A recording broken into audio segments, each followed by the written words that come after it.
দর্শক সকলকে স্বাগত জানাচ্ছি দিগন্ত স্পোর্টসের একটি বিশেষ আয়োজনে। আমি রয়েছে আশিকুর রহমান, আমার সাথে রয়েছে ইশতিয়াক হোসেন রাতুল। আমরা সকলে জানি ফিফা বিশ্বকাপের রাউন্ড অফ 32 এর খেলা কিন্তু চলছে। আজ ভোরে মাঠে নামতে যাচ্ছে দুই জায়ান্ট, ইউরোপিয়ান জায়ান্ট, পর্তুগাল বনাম ক্রোয়েশিয়া। এই নিয়ে আজকে আমরা কথা বলবো, আড্ডা দিব, আলোচনা করব রাতুলের সঙ্গে। তো সর্বপ্রথম রাতুল, কেমন আছেন আপনি? আলহামদুলিল্লাহ ভালো। আপনি কেমন আছেন? আলহামদুলিল্লাহ ভালো। এই যে একটি ডার্বি হতে যাচ্ছে, ইউরোপিয়ান ডার্বি, বা এই যে আমরা একটি ইউরোপিয়ান দ্বৈরথ দেখতে পাবো, এই ম্যাচগুলো নিয়ে আপনার সাথে কিছু আলোচনা করতে চাই। কেমন হতে পারে আপনার মতে ম্যাচটি? দেখুন, বর্তমানে চলছে নকআউট স্টেজের খেলা। আমরা নকআউট স্টেজের বিগত যে ম্যাচগুলো আমরা দেখেছি, আমরা কাগজে কলমে অনেক ছোটো দলকেও দেখেছি যে ভাগা ভাগা দলগুলির বিপক্ষে সেনে লড়াই করতে, তারাকে নিজের পুরোটা দিয়ে লড়াই করছে এবং শেষ মিনিট পর্যন্ত লড়াই করে যাচ্ছে। আর যেহেতু ইউরোপিয়ান ডার্বি, সমানে একটা দল, দুটি সেয়ান দল, আমরা আশা করতেই পারি যে একটা অসাধারণ একটা ম্যাচ আমরা উপভোগ করব আজকে রাতে। রাতুল যেমনটি বলছিলেন যে অসাধারণ একটি ম্যাচ আমরা উপভোগ করব, অবশ্যই হয়তোবা করব।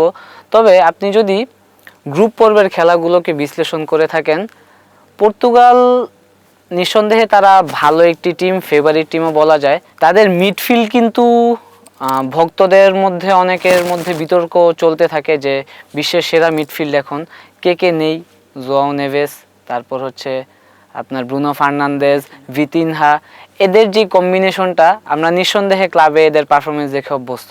গ্রুপ চ্যাম্পিয়ন না হলেও রানার আপ হয়ে কিন্তু এসেছে। অপরপক্ষে ক্রোয়েশিয়াও প্রথম ম্যাচটি ইংল্যান্ডের কাছে 4-2 গোলে হারলেও পরবর্তী ম্যাচগুলোতে কিন্তু তারা বেশ ভালো কামব্যাক করেছে। কিন্তু আরেকটি কথা আছে রাতুল, আপনি কি জানেন? ফুটবল গোল বলের খেলা, এবং গোল যতক্ষণ পর্যন্ত না হচ্ছে আমরা কিন্তু ফলাফলে আসতে পারছি না। গোল পরিসংখ্যানে কিন্তু পর্তুগাল এগিয়ে রয়েছে।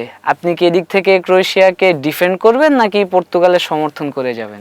আচ্ছা, আমরা একটু ব্যাকগ্রাউন্ডে গিয়ে আমি কথাটা বলি। আপনি যেমনটা বলছিলেন যে পর্তুগালের বর্তমানে বিশ্ব সেরা, তর্ক সাপেক্ষে বিশ্ব সেরা একটা মিডফিল্ড আছে পর্তুগালের। তো যখন একটা দলের মিডফিল্ড বা মধ্যমাঠটা শক্তিশালী হয়, ভালো হয়, তখন কি হয়? সাধারণত বেশি পাস জেনারেট হয়, বেশি সুযোগ তৈরি হয়। কিন্তু আপনি আরেকটা কথা কিন্তু বলেছেন যে ফুটবল হচ্ছে গোলের খেলা, গোলের খেলা। তার মানে কি আলটিমেট এমটাই কি আমার গোল করা? কারণ গোল ছাড়া আসলে আমরা জয় পাবো না। আর জয়ের জন্যই খেলি, যত যাই বলি না কেন আমরা মূলত খেলি জয়ের জন্যই।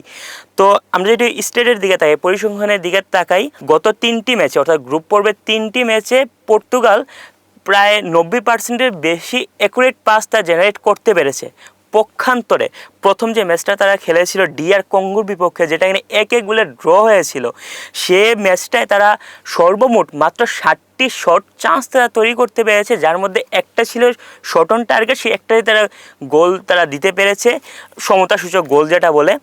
আর দ্বিতীয় যে ম্যাচটাতে তারা উজবেকিস্তানকে, এশিয়ান দলকে যারা মোটামুটি বিধ্বস্ত করে ফেলেছে 5-0 গোলে, তার মধ্যে একটা ছিল ওন গোল।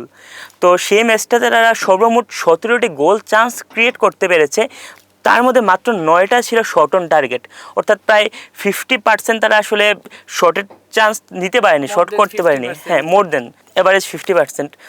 তো একটা দল যখন আসলে মাঝ মাঠে ভালো খেলে, যখন শট করতে পারে না, তখন আসলে ভক্তদের মধ্যে একটু হলেও হতাশা কাজ করে যে আমরা এত খেলাম কিন্তু আমরা ফলাফল কই। আপনি ধরেন পরীক্ষার আগে পুরো সেমিস্টার বেশ ভালোভাবে পড়লেন, পরীক্ষা আগের রাতেও পড়লেন, তো আপনি পরীক্ষায় গিয়ে কিছু আসলে করতে পারলেন না, আপনার পড়াশোনার সাথে দাম নেই আলটিমেটলি। এই প্রসঙ্গে রাতুল দেখুন, প্রথম লেগে কিন্তু প্রথম পর্বে কিন্তু পর্তুগাল গোল কনসিড করেছে মাত্র একটি। হ্যাঁ, তারা হয়তোবা উজবেকিস্তানের বিপক্ষে 5টি গোল তারা করেছে, বাকি 2টি ম্যাচে তারা একটি মাত্র গোল করে। তবে তারা কিন্তু গোল কনসিডও করছে না, ডিফেন্সেও কিন্তু বেশ এগিয়ে রয়েছে পর্তুগাল। অপরদিকে ক্রোয়েশিয়া কিন্তু তাদের যেই গোল দেওয়া এবং হজম করা, সেই রেশিওর থেকে কিন্তু পর্তুগাল বেশ এগিয়ে রয়েছে। আচ্ছা, আপনি যে রেশিওটা তুলে ধরলেন, আমার মনে হয় কলম্বিয়া বনাম পর্তুগালের ম্যাচটা একটা ভালো উদাহরণ হতে পারে, যে ম্যাচে কিনা কলম্বিয়া প্রায় 24টির কাছাকাছি শট চান্স তৈরি করেছে, যার মধ্যে মাত্র 6টা শট ছিল অন টার্গেটে। বাকি শটগুলো কিন্তু পর্তুগিজ ডিফেন্ডাররা, গোলকিপাররা কিন্তু ঠেকে দিতে পেরেছে, এবং সবগুলো শটই ডিবক্সের প্রায় কাছাকাছি, নিয়ার পোস্টের কাছাকাছি জায়গা থেকে কলম্বিয়া ট্রাই করেছিল, কিন্তু তারা সেই পর্তুগিজ রক্ষণভাগ কিন্তু আর ভাঙতে পারেনি। আর ক্রোয়েশিয়া যে ব্যাপারটা তুললেন, আমরা যদি ক্রোয়েশিয়া বনাম ইংল্যান্ড ওটার প্রথম ম্যাচটার দিকে তাকাই, ইংল্যান্ড কিন্তু কলম্বিয়ার মতোই একদম ডিবক্সের কাছাকাছি জায়গা থেকে বারপোস্টের কাছাকাছি জায়গা থেকে শটগুলো নিয়েছে, মানে শটগুলো ট্রাই করেছে এবং 4টা গোল তারা ক্রোয়েশিয়ার জালে দিতে পেরেছে। অর্থাৎ এতে কিন্তু আসলে স্পষ্ট হয়ে যায় যে ক্রোয়েশিয়ার ডিবক্সের ডিফেন্সে খুবই দুর্বল। আমরা এতে আরেকটা উদাহরণ দিতে পারি ঘানার সঙ্গে ম্যাচটাতে, যে ম্যাচটাতে ক্রোয়েশিয়া জয়লাভ করেছে 2-1 গোলে। তো ওই যে একটা গোল যে তারা কনসিভ করেছে, সেই গোলটাও কিন্তু সেই ডিবক্সের কাছাকাছি, ডিবক্সের ভেতরে গোলপোস্টের কাছাকাছি জায়গা থেকে কিন্তু ঘানা শটটা করেছিল এবং সচরাচর যেটা হওয়ারই কথা, তারা একটা গোল কিন্তু দিয়েছে ক্রোয়েশিয়ার জালে। অর্থাৎ এটা কিন্তু স্পষ্ট যে ক্রোয়েশিয়া ডিবক্সের ভেতরে সেভাবে তার ডিফেন্ড করতে পারছে না। আর পর্তুগালের কিন্তু এটা একটা প্লাস পয়েন্ট, কারণ পর্তুগাল সবচেয়ে বেশি যে গোলটা দিয়েছে উজবেকিস্তানের সঙ্গে ম্যাচে, সে প্রত্যেকটা গোল, অর্থাৎ একটা তো ওন গোল, মানে 4টা গোলই কিন্তু তারা ডিবক্সের ভেতর থেকে পোস্টের কাছাকাছি জায়গা থেকে তারা দিতে পেরেছে। অর্থাৎ যদি পর্তুগালকে আটকানো না যায়, পর্তুগাল যদি ক্রোয়েশিয়ার ডিবক্সের ভেতরে ঢুকে পড়তে পারে, পর্তুগাল দুর্ভেদ্য। পর্তুগাল হয়তো বা সে ম্যাচটাও জয়লাভ করে নিতে পারে। আমি আপনার কাছে একটি প্রশ্ন রাখতে চাই, ভক্তদের আসলে যে পরিমাণ আবেগ বা তাদের যেরকম ডিমান্ড রোনালদো থেকে আসলে তারা করে থাকে, যেই পরিমাণ এক্সপেকটেশন আমাদের রয়েছে রোনালদো থেকে, সেই তুলনায় রোনালদো কি মানে বয়সের জন্য পারফর্ম করতে পারছে না, নাকি টিম কম্বিনেশনে কোথাও ঘাটতি রয়েছে? রোনালদো, মেসি তারা দুজনেই তো আসলে বিশ্বজয় তাদের খ্যাতি, এবং পুরো বিশ্বজয়ে তাদের ফ্যানরা রয়েছে। ফ্যানদের মধ্যে নিয়মিত দ্বৈরথ হয়, দ্বন্দ্ব হয়, তর্ক হয়, বিতর্ক হয়। বিতর্ক আরো শতাব্দী ধরে চলবে, এটা চলাটাই স্বাভাবিক। তারা ওই মানেরই প্লেয়ার, তাদেরকে নিয়ে তর্ক করার মতোই তাদের যোগ্যতা। তো যেটা বলছেন যে রোনালদো কেন সেভাবে পারফর্ম করতে পারছে না, দেখুন বয়সের তো একটা ভার আছেই। প্রায় 41 বছর বয়স, যে বয়সে কিনা আমাদের বাবারা চাচারা হয়তোবা খুঁড়িয়ে খুঁড়িয়ে হাঁটতেন, হয়তোবা বার্ধক্যের জন্য যে কাজের ইস্তফা দিতেন। বার্ধক্য বাংলাদেশের হিসেবে তো আসলে 41 মোটামুটি বার্ধক্যই, মধ্য বয়স বলা চলে। বার্ধক্য, রোনালদোর যে পরিমাণ ফিটনেস আমরা দেখি, বিশেষ করে ক্লাবেও কিন্তু রোনালদো ভালো, এখনো দুর্দান্ত পারফর্ম করে যাচ্ছে। পর্তুগাল কি রোনালদো নির্ভর খেলছে? আসলে আপনি ম্যাচ দেখলেই বুঝতে পারবেন যে পর্তুগাল কিন্তু রোনালদোর উপর সেভাবে নির্ভর হচ্ছে না, যেটা কিনা আর্জেন্টিনা লিওনেল মেসির উপর হচ্ছে। আমরা কিন্তু আর্জেন্টিনা গ্রুপ পর্বে 3টা ম্যাচেই দেখেছি যে লিওনেল মেসিকে ঘিরেই কিন্তু মোটামুটি টিম প্ল্যানটা সাজানো হচ্ছে, এবং দলের ত্রাণকর্তা একমাত্র লিওনেল মেসি। সবাই মেসির জন্যই খেলছে, মেসিকে বল পাস দিচ্ছে, এবং মেসি তার দুর্দান্ত যে ফিনিশিং সেটা কিন্তু মেসি তা করছে। এখন আমরা রোনালদো মানে কি, আমরা রোনালদোর নামটা নিলে তো আমরা চোখের সামনে বেশি ওঠে যে মাঝমাঠ থেকে বা তার কাছাকাছি জায়গা থেকে দুর্দান্ত এক ফ্রি কিক, অর্থাৎ 1.5 মিটার 1.75 মিটার লাফে ওঠে ক্লিন শিট, আসলে হেড দ্বারা গোল করা, মূলত সেগুলো আমরা রোনালদোকে চিন্তা করে থাকি। কিন্তু বয়সের দিকটাও তো আসলে একটু দেখতে হবে যে একজন মানুষের কতটুকুই বা করতে পারে। আমরা যদি ভুল না করি, হয়তোবা ডিআর কঙ্গোর সঙ্গে ম্যাচটাতেই একটা সোশ্যাল মিডিয়ায় এরকম একটা ভিডিও অনেক বেশি ভাইরাল হচ্ছে যে জায়গা থেকে রোনালদো আসলে কর্নারে লাফিয়ে উঠে হেডটা নেওয়ার চেষ্টা করেছিলেন, ঠিক এরকম জায়গা থেকে তিনি যখন জুভেন্টাসে খেলতেন তখন তিনি একটা হেড নিয়েছিলেন, এবং তার যে মার্ক করা প্লেয়ার তার বেশ উপরে উঠেও কিন্তু তিনি গোলটা দিয়েছিলেন। কিন্তু বয়সের কারণে আসলে রোনালদো তার নিজের রোনালদো স্বরূপ খেলাটা আসলে তিনি খেলতে পারছেন না, এবং আমার মনে হয় টিম ম্যানেজমেন্টও আসলে রোনালদোকে ঘিরে টিম প্ল্যান করছে না, তারা পারছে না বা করছে না, কারণ তাদের কিন্তু আসলে কোয়ালিটি প্লেয়ার আছে। আমরা যদি মাঝমাঠের দিকে তাকাই, দুর্দান্ত একটা মাঝমাঠ, তারা কিন্তু চাইলে আসলে গোল করতে পারে, এবং সেটাই তারা ক্লাব পর্যায়ে করেছে। ক্লাব পর্যায়ে তাদের সেই যোগ্যতা স্বাক্ষরটা রাখছে। আমরা যদি উজবেকিস্তানের সঙ্গে ম্যাচটাতেও দেখে থাকি, সেখানে কিন্তু 4টা গোলের মধ্যে রোনালদো মাত্র 2টি গোল করেছে, বাকি 1টি গোল কিন্তু তার অন্যান্য টিমমেটরা করেছে। এবং আমরা যদি প্রথম যে ডিআর কঙ্গোর সঙ্গে ম্যাচটা, যেটা গিয়ে 6ষ্ঠ মিনিটে নেভিস গোল করেছিল, তো সেখানে কিন্তু রোনালদো কিন্তু আসলে গোল করেনি, বা রোনালদো কিন্তু তেমন একটা অবদান রাখতে পারেনি সেই ম্যাচটাতে। সেক্ষেত্রে কিন্তু আসলে বোঝা যায় যে টিম ম্যানেজমেন্ট রোনালদোকে ঘিরে টিমটাকে আসলে সাজাচ্ছে না, পুরো দলটার মধ্যে একটা ব্যালেন্স করার চেষ্টা করছে। আমার মতে মনে হয় আমরা আপাতত অতীত বাদ দিয়ে যদি ভবিষ্যৎ নিয়ে কথা বলি, আজকে তো ভোরবেলা ম্যাচ হতে যাচ্ছে, আপনি আসলে কাকে এগিয়ে রাখবেন? যদি ক্রোয়েশিয়া পর্তুগালকে আটকাতে না পারে ডিবক্সে ঢোকা থেকে, যদি ডিবক্সে পর্তুগাল কোনোভাবে ঢুকে যেতে পারে ক্রোয়েশিয়ার, তাহলে ক্রোয়েশিয়ার জয় আসলে আমি দেখছি না।